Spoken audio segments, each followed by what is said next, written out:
Kaiser, 420 Oxford Court. Mr. Chairman, if it's okay, I'd like to take the copies of questions. So I don't know if that's for time, so. I just want to know, does a contract currently exist between the Whippany Fire Company and the Board of Fire Commissioners regarding the exchange of taxpayer money? If so, what does that contract say, and how long has that arrangement been in place? How many members of the Board of Fire Commissioners are also members of the Whippany Fire Company? Was this proposal ever discussed at a fire company meeting with commissioners present? And if so, how many commissioners would have been at that meeting? How is the Open Public Meetings Act, usually statute annotated 10-4-6, addressed at those meetings to ensure compliance? How was the $6.1 million determined? Was the building on Troy Hills Road appraised to establish its value? If so, who did the appraisal?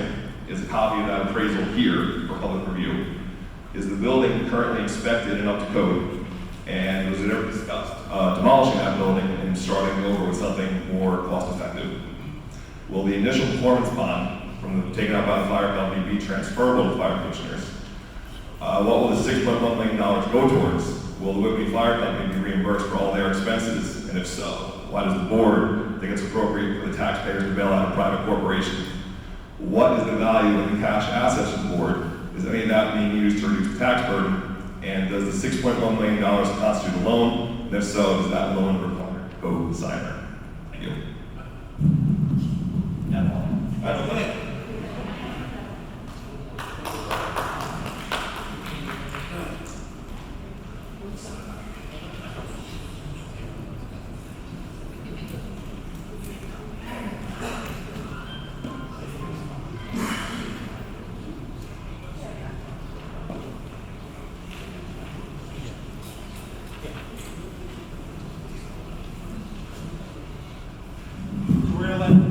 Richard Braslow, the board's attorney, addressed everything, a couple of these questions, and obviously those relating to financing, give them that.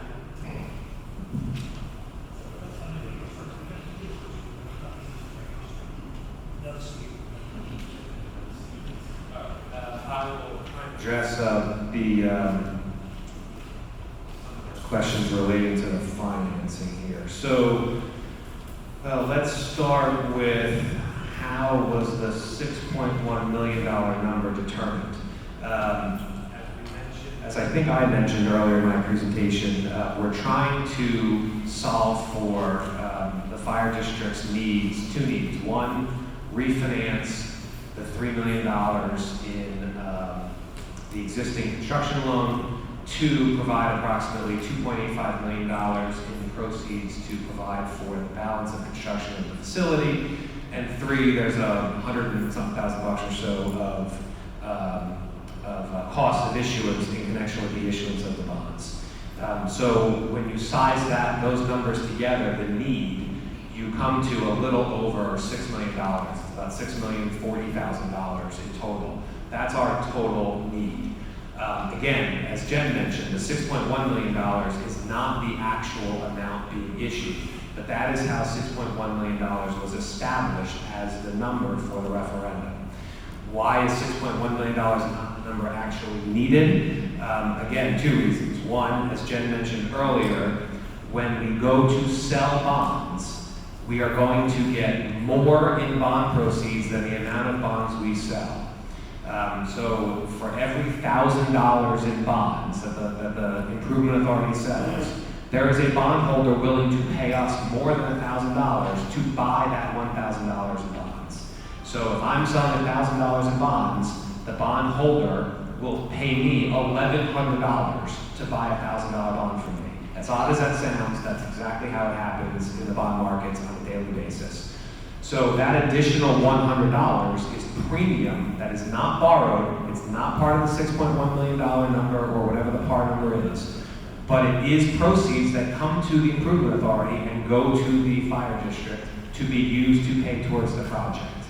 That's approximately $692,000 that we are projecting. So the $6.1 million number comes down by the $692,000. And again, this is all in that one-page summary that we've handed out. The $6.1 million number also comes down by virtue of the $900,000 in sale proceeds from the sale of the existing fire company facility that you heard, discussed earlier this evening. So 6.1 was determined based on the need, the two main needs. And again, that is not in fact the amount that is going to be borrowed. It's 4.47 million that ultimately gets borrowed. What will the $6.1 million go towards? I think I hopefully just answered the same question. The cost to refinance the higher interest rate construction loan, the cost to complete the project.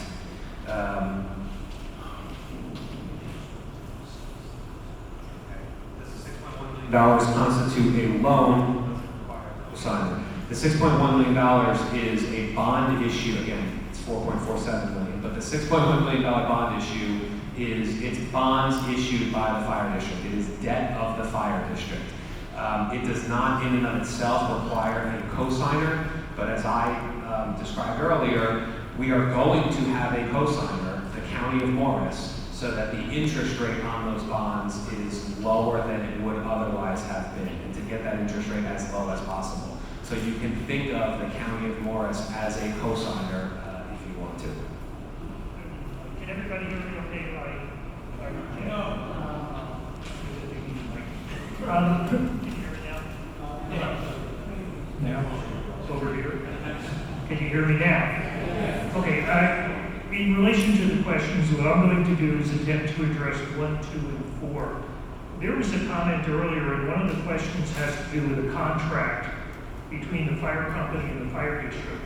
And I want you to know that the New Jersey statutes in New Jersey allow for a contract to be entered into between a fire district and a fire company, whereby the fire company provides firefighting services. It's utilized in the majority of fire districts in the state. It's totally legal. It's totally permissible. It is an agreement that's approved by the fire district, signed between the fire company and the fire district. I don't know the specific amount of the agreement. Yeah, what the total amount is a monthly payment. $9,000 a month. In relation to number 2, where you asked